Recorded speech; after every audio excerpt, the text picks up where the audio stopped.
Well, tonight, as you see, I've drawn the straw. I'm going to be teaching Jethro Reuel tonight. Does anybody know who Jethro Reuel is? You will before the night's over, trust me. So we'll get you going here.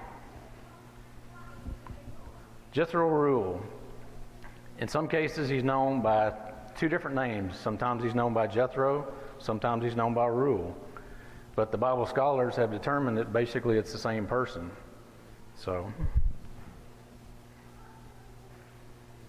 Jethro, he was the priest of Midian. You know, Exodus 18, 1 through 12, which we'll go through as we're going through the lesson here. I'm not going to read the whole thing at one time.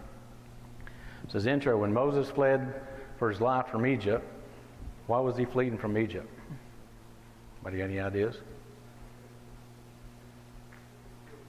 Because he killed an Egyptian, correct? So they were after him for that. So he found refuge in the house of a man named Jethro, Reuel of Midian. Strong, loyal friendship grew between these two men and blessed both of them for more than 40 years. We can learn valuable lessons from Jethro's life. So, kind of tip it a little bit to let you know that Jethro was one of the good guys. So, here's an example, Exodus 2:16, 17. And I got you some pictures to go with that. So it says, now the priest of Midian had 7 daughters. And if you look on, which would be your right, you can actually see there's 7 daughters there. One of them's kind of hid a little bit behind the other ones. And you can see Moses there in the front, which looked like Charles and Heston. So, but now the priest of Midian had 7 daughters, and they came and drew water and filled the troughs to water their father's flock. The shepherds came and drove them away. But Moses stood up and saved them and watered their flock. So basically they had a monopoly on the water there, and they wouldn't allow them to water their flocks. So he just happened to be, that's where he happened to be sitting at the well when all this transpired. So he had left Egypt, and this is where he wound up at. All right, let's talk about the man a little bit. He was a Midianite. Exodus 2:15. It says, when Pharaoh heard of it, he sought to kill Moses, but Moses fled from Pharaoh and stayed in the land of Midian, and he sat down by the well. Midianites were descended from Abraham through Keturah. Genesis 25, 1 and 2 says, Abraham took another wife whose name was Keturah. She bore him his son. I'm going to slaughter these names, I know. Zimran, Joskzan, Midian, Ishbak, and Shua. They were generally an idolatrous and wicked people. The Midianites were. Numbers 22:7 says that the elders of Moab and the elders of Midian departed with the fees for divination in their hand. So in other words, they were paying to go worship. Is that right? There was no need to pay for no worship. And they came to be at Balaam and gave to Balak the message. Moses later ordered his armies to exterminate the Midianites by God's command. And I'll get into that in just a little bit. But, you know, Jethro Reuel was a Midianite. So, and if you stop and think about it, and if you read through some of this as we go through it, you're thinking, okay, why would God allow his people to get wiped out? But it did not faze him. It didn't have anything to do with him, and he still worshiped the one and only God. So he was not idolatrous or a bad person like basically his whole people were. Numbers 31, 1 through 20. I'll read these along the ways and we'll go. The Lord spoke to Moses, saying, avenge the people of Israel on the Midianites. And afterward you shall be gathered to your people. So Moses spoke to the people, saying, arm men among you for war, that they may go against the Midians to execute the Lord's vengeance on the Midians. You shall send 1,000 from each of the tribes of Israel to the war. First question, how many tribes of Israel are there? Somebody's got to know this. There you go, 12. So if he sent 1,000 from each tribe, how many did they have then? 12,000? That's a lot of troops. So there were provided out of the thousands of Israel, 1,000 from each tribe, 12 armored for war. When Moses sent them to war, 1,000 from each tribe gathered with Phinehas, the son of Eleazar, the priest, with the vessels of sanctuary and the trumpets of alarm in his hand. They warred against the Midian as the Lord commanded Moses and killed every male. Here runs into the problem after this. Man takes over. So they killed the king of Midian with the rest of their slain, Evi, Rechem, Shur, Hur, Reba, and the 5 kings of the Midian. Also killed Balaam, the son of Beor, with the sword, and the people of Israel took captive the women and the little ones. So the question is, what did the Lord tell them to do? The Lord told them to kill every Midianite. In this case, it was all the men. He didn't say anything about taking women hostage or the little ones. And then they also took cattle, flocks, and all their goods. But the cities and the place where they live and their encampments, they burned fire and spoil and plundered both man and beast. And they brought the captains and the plunder, the spoils of Moses, to Eleazar the priest, and to the congregation of the people of Israel, and at the camp of plains of Moab by the Jordan to Jericho. Moses and Eleazar the priest and all the chiefs and the congregations went to meet them outside the camp. Here's the kicker. And Moses was angry with the officers of the army, the commanders of thousands and the commanders of hundreds, who had come from service the war. Moses said to them, "Have you let all the women live? Behold, these on Balaam's advice caused the people of Israel to act treacherously against the Lord and inside of Peor, and so a plague came upon the congregation of the Lord." They didn't do what the Lord told them to do. And what Moses was told to do by the Lord, he told them to do. They took it upon themselves. Well, they're paying the price at this point for it. They're now for kill every male among the little ones, and kill every woman who has known man by lying with them. But all the young girls who have not known man lying by with him, keep alive for yourselves. Encamp outside 7 days. Whoever you have killed, any person who's touched any slain, purify yourselves and your captives on the 3rd day, and on the 7th day you shall purify your garment, every article of skin, all the work of goat's hair, and every article of wood. So there's a penance they had to pay to get back in God's graces and to get back into the encampment with Moses. So this is what they went through. All right. Jethro ruled. The home was in the wild and bleak region of the western Sinai Peninsula. So you can imagine what it's like there. Here's a map to kind of give you a general idea of where they're talking about. You can see where it says the Red Sea and the Gulf of Aqaba, or whatever you want to call that. That little triangle there is the peninsula of Sinai. You can see some of the map over to the bottom left-hand corner. You can see where it shows the caravan routes.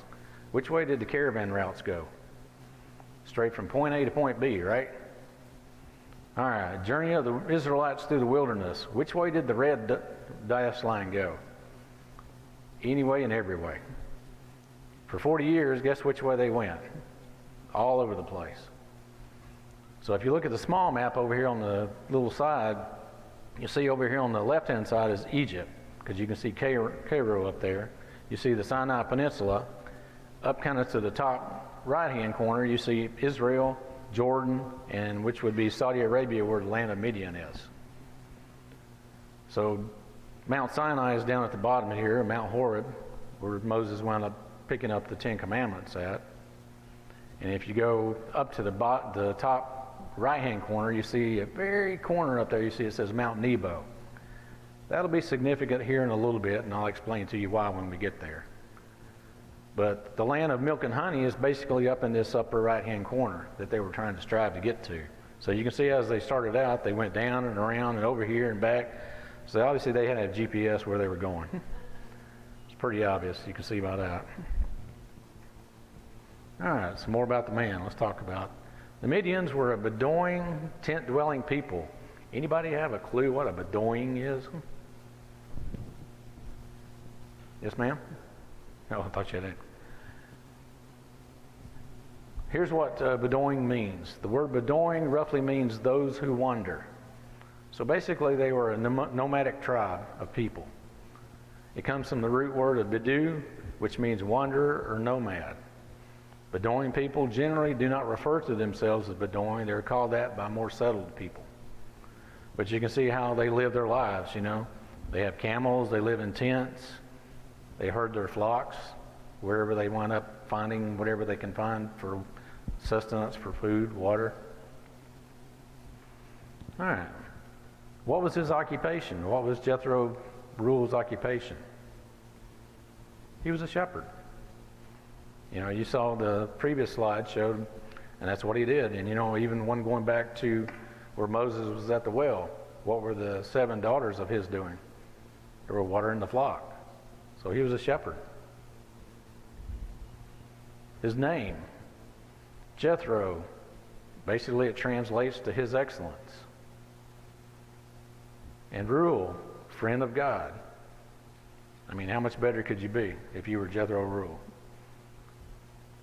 And that's the interesting part about it is, back in that day, your name actually meant something. All right, let's talk about his family just a little bit. You know, he had 7 daughters, like we talked about earlier on 2:16. It says, now the priest of Midian had 7 daughters, and they came and drew water and filled the troughs with water with their flocks. He had at least one son, Hobab, or Hobab, however you say that. Numbers 10:29 says, when Moses said to Hobab, the son of Reuel, the Midianite, Moses' father-in-law, which we're about to talk about, we are setting out for the place which the Lord said, I will give to you. Come to us, it will be good for you, and for the Lord promised good to Israel. But he chose not to go. But here it shows that, you know, it's documented that Reuel had one son. His daughter, Zipporah, which we just talked about there, was given to Moses in marriage. You know, Exodus 2:21, and Moses was content to dwell with the man, and he gave Moses his daughter Zipporah. Was that partially because he helped defend her back at the well? She was one of the 7 that was there. Zipporah gave Moses 2 sons. Gershom, name means a traveler or someone in a foreign place. So basically, what was Moses? So that was the name that he gave his son. Exodus 2:22 says, she gave birth to a son and called him Gershom, and said, I have been a sojourner in a foreign land.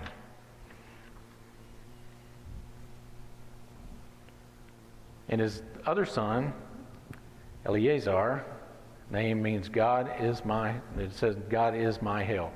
Exodus 18:33 and 4 says, along with her 2 sons, the name of the one Gershom, for he said, I have been a sojourner in a foreign land, and the name of the other, Eleazar, for he said, God of my father was my help and delivered me from the sword of Pharaoh. So who was talking at that point? Sounds more like Moses, right?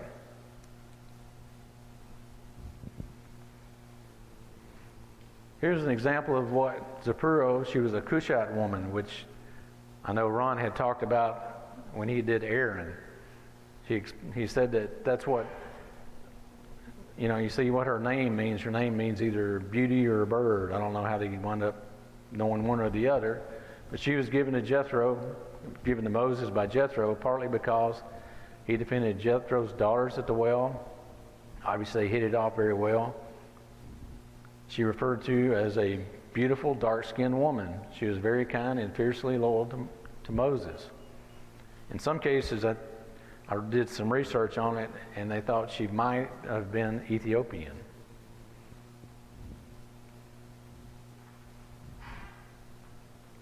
Well, question. Sure. How could she be an Ethiopian and be Jethro's daughter living over Midian? Well, the question is she truly his blood daughter? Would be my question. I had the same question about that. I'm like, how can she be that when she's totally a different race? But obviously he may have taken her in. But as we go through this a little bit more, you'll see more his nature and how he was, and then that would be quite possible for him to have adopted her, is what I'm thinking. That's just my 2 cents on it. Yeah, because I saw that and I'm like, wait a minute, that doesn't make sense, because I did a lot of research on the Bedouin side of it too, and they are darker skinned people as well, but supposedly it sounds like she's more darker skinned than what they would be. So it sounds more like she's come from a different sector other than there in Midian or in Saudi Arabia. Hopefully that answers your question. But yeah, I had the same question. I was really confused on it. I'm like, that doesn't make any sense. All right, his religion. He was a priest of Midian. So it says, Exodus 2:16, it says, now the priest of Midian had 7 daughters, and they came to draw water, and we know what that story's about. But he was a priest, a nomadic priest. But he served Jehovah, the one and only God. He wasn't idolatrous like his other people were. He worshiped the one and true God, as did Israel. You know, Exodus 18:10 says, Jethro said, blessed be the Lord who has delivered you out of the hands of the Egyptians and out of the hands of the Pharaoh, and has delivered the people from under the hand of the Egyptians. So as you go on, you'll learn a little bit more about Jethro and his demeanor and how he was excited to hear about the things that God was doing for Moses and through Moses. Both Moses and Aaron had fellowship with Jethro as he sacrificed.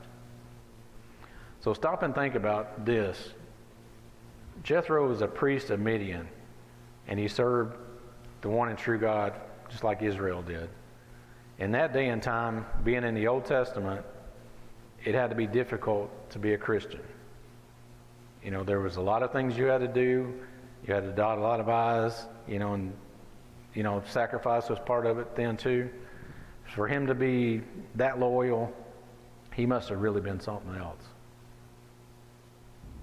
It's just funny that, well, not funny, but it's not really a coincidence that Moses winds up being right there at the well at the time with the daughters, and next thing you know, he's with Jethro. So God planned it that way. So, and you can see here it says Jethro, Moses' father-in-law, brought a burnt offering and sacrifice to God, and Aaron came with him and all the elders of Israel to eat bread with Moses' father-in-law before God.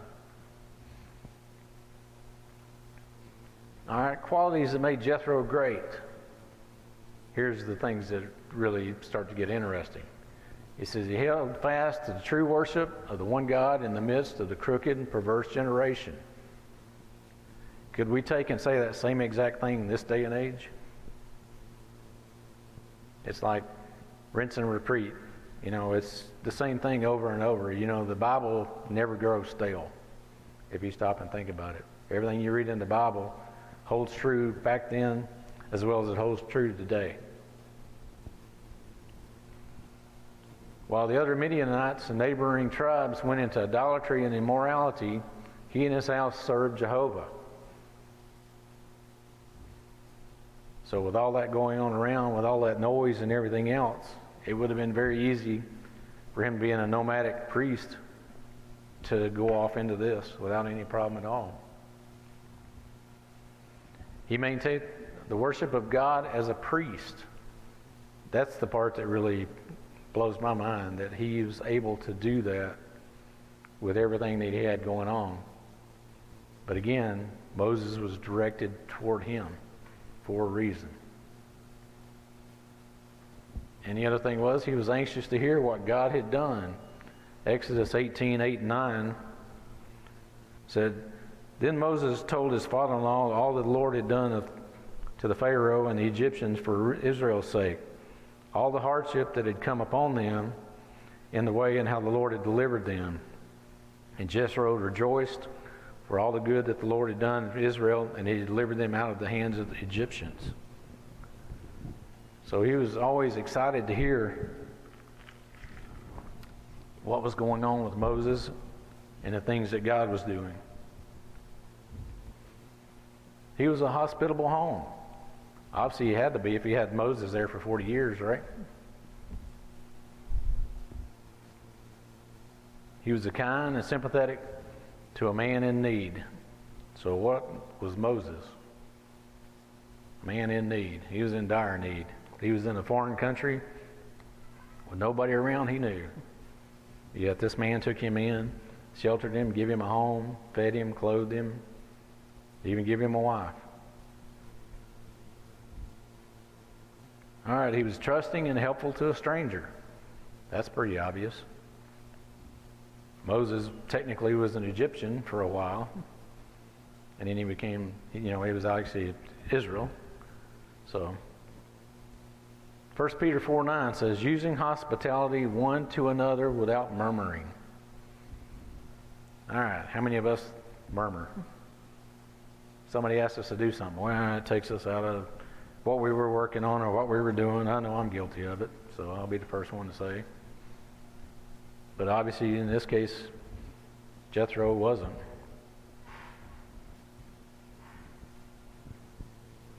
He gladly gave his daughter up to serve God with her husband in a distant land. So Moses went back to Egypt to try to free the Israelites. He took her with him. Now his wife Zipporah, and I talked to Michael about this a little bit earlier, you could actually do a cameo just on her alone for the things that she did to help Moses. She actually saved his life, but I'll let you read that story. So it's very interesting, and she was fiercely loyal to Moses. But yet, Jethro allowed his daughter to go with Moses to help him in a distant land. He saw his grandchildren go far away also. Think I could do that? Probably not. It would be difficult, that's for sure. He was a willing helper. Whatever Moses needed, he was there whenever he needed him to do it. His home was a haven for Moses for 40 years. Would you be willing to let somebody stay at your house for 40 years? That's a long time. He kept Zipporah and the boys while Moses went on a dangerous mission to Egypt. 18, 2 through 6. Jethro, Moses' father-in-law, had taken Zipporah, Moses' wife, after he had sent them home, along with her 2 sons. The name of the one Gershom, soldier in the foreland, and the name of Eleazar, he said, for God, my father, and my help, deliver me from the sword of Pharaoh. Jethro, Moses' father-in-law, came with his sons and his wife to Moses in the wilderness, where he was encamped at the mountain of God. And when he sent word to Moses, I, your father-in-law, am Jethro, and I am coming with you with your wife and her 2 sons. So, in order for Moses to be able to do what he had to do, he told Jethro, all right, you keep them while I go and do God's work. So, the other thing is here, Jethro was an older man, older than Moses. And he was willing to help a younger man to be great. Instead of wanting it all for himself and everything else, he was willing to help someone else achieve greatness. And Jethro was a man of sound judgment and a wise counselor. So in this case, with age comes wisdom. That's true. But here's some of the interesting facts. He was straightforward in his suggestions. He'd just come right out and tell you like it is. Here's what it is. Here's what you need to do. He cheerfully respected Moses' authority. He didn't rebuff him. He didn't give him any issues. He knew that he was coming where Moses was coming from and who he was representing. He was a man of noble intentions and high integrity. How many people do you know in the world this day and age that are that way? And he was a nomadic tribesman and a priest. He sought nothing for himself. He was there to help with God's work for whatever needed to be done, but that's all he was there for. He didn't want anything. He desired neither power, favor, or riches. None of that. He did not fear giving offense with his counsel. Sometimes the brutal truth is what you need, right? You don't need it sugar-coated. You need to know exactly what you need to do or what needs to be told to do. All right, the nature of his observation and advice to Moses. Here's the things that he told Moses. He observed that Moses was making a mistake by trying to judge all of Israelite nation by himself. He said, the next day Moses set to judge the people, and the people stood around Moses from morning till evening. When Moses' father-in-law saw that all he was doing for the people, he said, what is this that you're doing for the people? Why do you sit alone and all the people stand around you morning till evening? So how many people was he judging? How many people were there?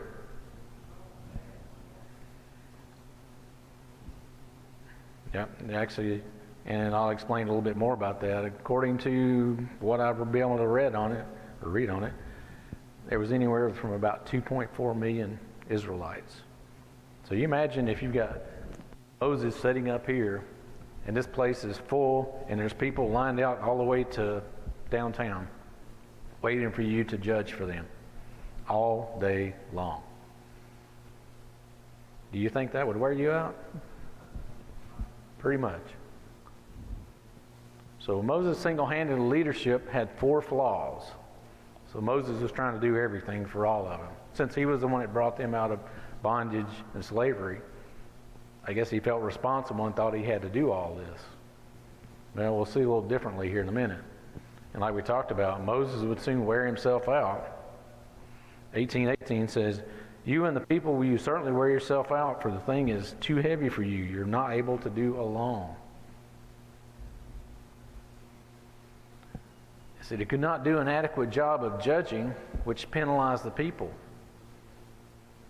Well, if you've got one person over here and one person over there, and they're bickering about this or that and the other, how can you be fair about what the judgment needs to be between these two people? You know, it's like watching Judge Judy with some of the things that they do on TV at times. It's like, I don't know. How could you get one or the other right? All right, it interfered with his most important duty that Moses had, which was teaching the people God's word. It says, now obey my voice, I will give you my advice, and God be with you, for you shall represent the people before God and bring their cases to God. And you shall warn them about the statutes and the laws, and make them know the way in which we must walk and what we must do. And here's the other kicker too, that he was denying other good men the privilege to serve. So what do we have here at the church? We have elders that serve. We have deacons that serve. And all this was established, if you stop and think about it, along these lines. Like, hey, look, we have other people that are capable. You know, it's just like it's been talked about in the past that, you know, you have different parts of your body that do different functions. Well, when it comes to elders and deacons and stuff, you have other people that have good skills for this, people that have skills for that, and different things. You've got to have an assortment in order to make things work.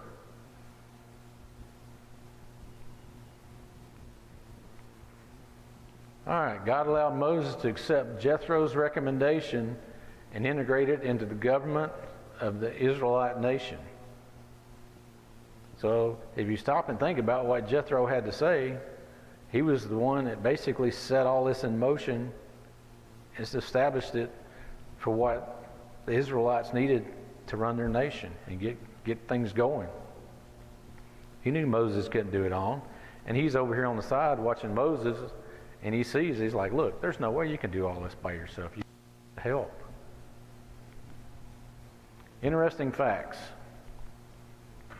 Shortly after leaving Egypt, in Numbers 1:17 through 46, which I'm not going to read, by the way, while Israel was at Sinai, God commanded a census. So they want to see how many people they had. As typically translated into English, the post-Exodus Israeli army numbered well over 600,000 men. This figure implies a total Israelite population of about 2.4 million, which is what we had talked about. A staggering figure for that era. If you stop and think about it from that standpoint, the Egyptians only were about 3 or 4 million. So basically, and if you go back to when Moses was being born, what happened there? The Egyptians were killing all the Israelite firstborn young men. The reason why they were doing that is because they were afraid of this right here. The Israelites were beginning to outpopulate the Egyptians to a point, if they would have kept going. So stop and think about that side of it. And they could have made at 600,000, that would be a tremendous army for any nation. What is Russia doing right now? I think they're looking for 300,000 soldiers. These guys had 600,000, like 300,000, nothing. All right, compared to other civilizations at the time, such numbers would have made Israel a true superpower. Ancient historians suggested Egypt's population was between 3 and 4 million, like we talked about. Egyptian domination over Israel was hard to explain about the enslaved people nearly outnumbering their masters. But stop and think about it. If you were a slave and you didn't know any different, there were more of you, but yet you were still under domination from some other else, would you think you could overthrow them? Probably not to begin with. Eventually you may. And the enslaved people, and then they nearly outnumbered their masters. They could field an army rivaling that of any on earth. The infamous Persian army of Xerxes, I know everybody's watched the 300, understand what I'm talking about, likely had around 200,000 soldiers. Actual soldiers. While Israel hated enemy, the warlike Assyrians, through Genesis and Jonah, it likely had between 100,000 and 150,000. There's not that many when you stop and think about what Israel had. If they would have rebelled against Egypt, they probably could have overthrown them, if they would have had the mindset to do that. Lessons to remember. Let us, like Jethro, hold forth the word of life in the midst of a crooked and perverse generation. On the other page here. Philippians 2:16 says, hold fast to the word of life, so that in the day of Christ I may be proud that I did not run in vain or labor in vain. So Jethro held true. He did what he needed to do. May our homes always be a haven of hospitality like Jethro's was. Hebrews 13:2 says, do not neglect to show hospitality to strangers, for thereby some have entertained angels unawares. I've heard that statement before, We need to love Christ's kingdom enough that we would gladly send forth our sons and daughters as missionaries to a distant land. Sacrifices have to be made. As was Jethro, let us be helpers that maintain good works. Titus 3:14 says, and let the people learn to devote themselves to good works as to help the cases of urgent need and not be unfruitful. How great would it be if every young preacher had the privilege to spend time training under an older, experienced servant of God like Jethro? I mean, that's what we all strive to and hope we can find. to learn, gain knowledge, wisdom, and help. 2 Timothy says, "And what you have heard from me in the presence of my witnesses, entrust to faithful men who will be able to teach others also."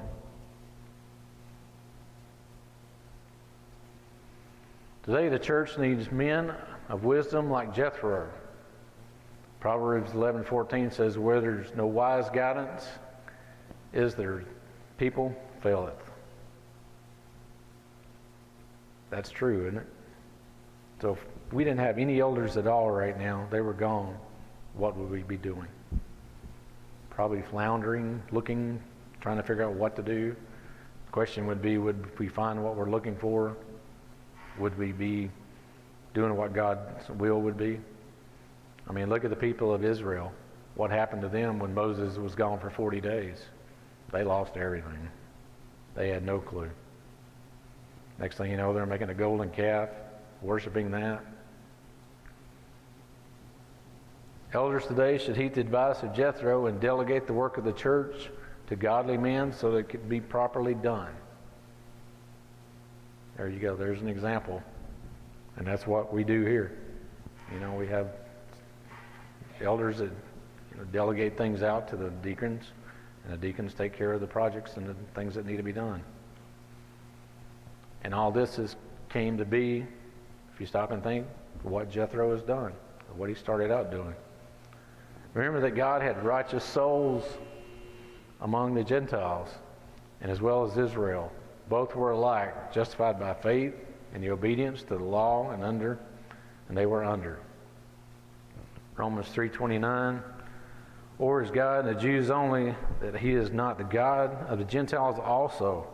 Yes, of Gentiles also. And since God is one who will justify the circumcised by faith and the uncircumcised through faith." And we can always appreciate a godly man who offers sound advice in the spirit of old Jethro. Final thoughts. From all we can tell in the Bible, Jethro was a godly man of integrity who played a small part in God's great story of deliverance of the Israelites. He was a good role model for the in-laws. He offered wise counsel. He stepped in when needed and got out of the way when he wasn't. After 40 years, and here's the kicker, after 40 years of wandering in the desert, Moses died on Mount Nebo, which I told you was up in that very corner on the right-hand side, at age 120, within sight of the Promised Land. And that's what happened. Moses did all the things that he did, but yet he still was not allowed to go to the Promised Land because he didn't obey God on certain things. All right, my question to you this evening. Who do you have, not just in-laws, that help you glorify God? I know my father-in-law helped me. Thank you.